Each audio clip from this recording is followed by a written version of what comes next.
Continuando a leitura dos poemas de Claro Enigma, de Carlos Drummond de Andrade, um outro poema muito bom, assim, é A Máquina do Mundo, né? Um dos grandes poemas, uma das grandes poesias do autor, né?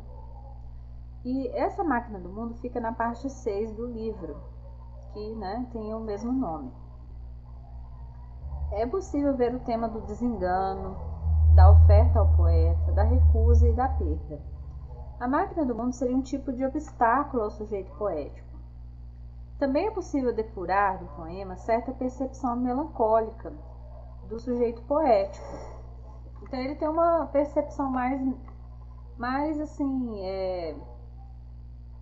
mais melancólica também nesse poema, né? A Máquina do Mundo é um poema de 32 estrofes, possui vários enjambaments, né? Então dá uma cadência, uma sonoridade narrativa também.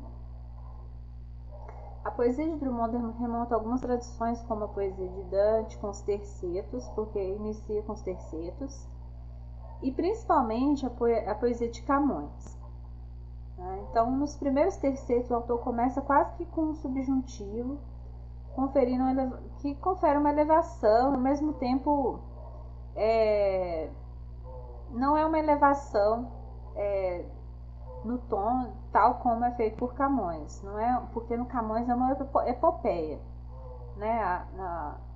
Os Lusíadas de Camões é uma epopeia. Então Drummond ele não chega a fazer uma epopeia, né? Porque ele é um escritor moderno, então ele tem o seu estilo também.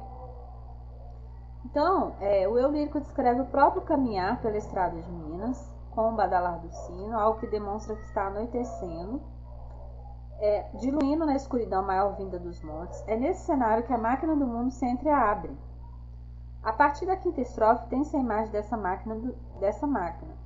Drummond parodia Camões também, né? Onde no 10º canto a deusa Nereide Tétis apresenta a Vasco da Gama a máquina. Após, comovido pelo globo, né, o Vasco, que a Tétis apresenta, a Tétis é uma Nereide, né, uma deusa do mar. Então é interessante porque a máquina é tipo, em Camões é diferente, que a máquina é um tipo de apresentação de conhecimentos da época sobre lugares, né, que parece que Camões viajava muito. Então tem toda uma representação assim da época de Camões, que é uma época diferente de Drummond. Então são lugares, né, que se apresentam como se fosse uma apresentação oracular de lugares, né? E também o contexto de Camões é diferente, porque tem as grandes navegações, né? Então é uma outra época. Então Drummond ele busca um pouco essas referências. Então é interessante, para Drummond essa representação de uma engrenagem, né, pode se conectar tanto ao tema do amor, da recusa e de conhecimentos além do entendimento humano. Eu consigo perceber que, assim, do meu ponto de vista, que a máquina do mundo de Drummond ela é diferente de Camões, porque também tem relação com acesso a conhecimentos que se apresenta, mas tem uma recusa e ao mesmo tempo um sentimento de perda, porque ele sai de mãos pinças, né? Então, se em Camões tem uma epopeia, né? Tem uma descrição assim, desse globo, dos conhecimentos, né? No Claro Enigma não, o sujeito poético se esquiva, né, desse saber que vai além do saber humano. Então é bem interessante esse poema. Eu pretendo escrever mais sobre ele e sobre o livro.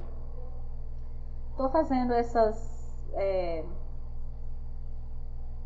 e eu pretendo escrever mais sobre isso. Ainda não sei se vou conseguir, porque o livro Claro Enigma é um livro muito difícil.